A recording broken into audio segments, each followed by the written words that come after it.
La dernière fois, je vous avais présenté le livre-journal en comptabilité et on a fait aussi un petit exercice là-dessus.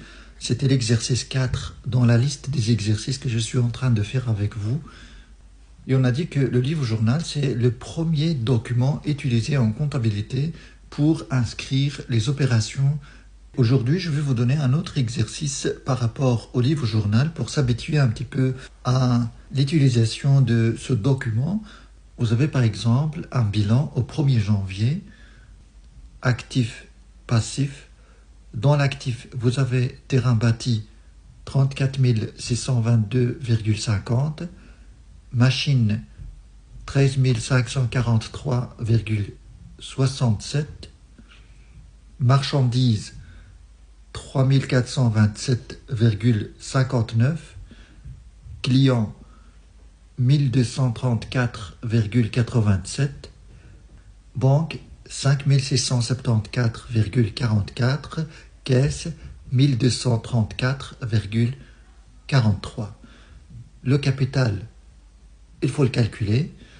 Établissement de crédit 14 322,56, fournisseur 4 234,56. Et on devrait calculer le total actif et passif. Alors, on va nommer cet exercice exercice 5. Voilà un petit peu notre bilan initial. Maintenant, on va passer aux questions. La première question, calculer le capital de cette entreprise.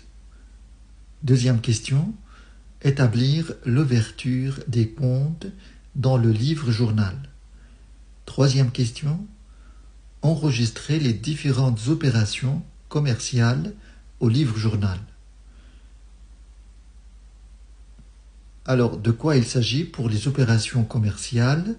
Vous avez le 2 janvier, paiement de la facture numéro 23 par un virement bancaire 1230,32 €.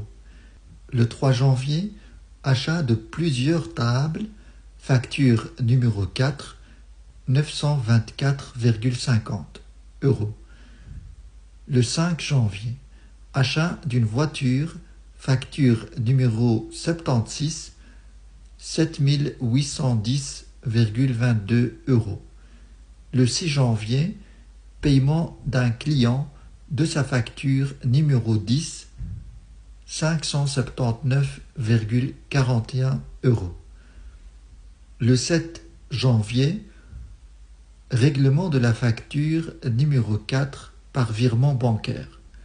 Le 9 janvier, achat d'une armoire, facture numéro 56, 760 €. Le 9 janvier, paiement de la facture numéro 56 en espèces.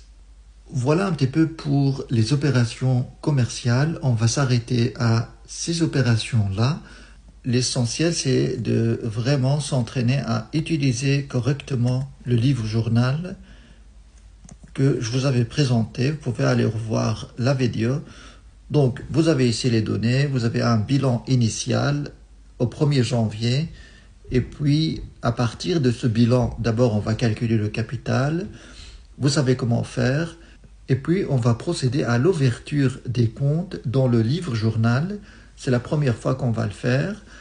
Et puis, à la troisième question, il faut enregistrer les opérations que je viens d'écrire ici. Ces opérations-là, il faut les inscrire dans le livre-journal correctement.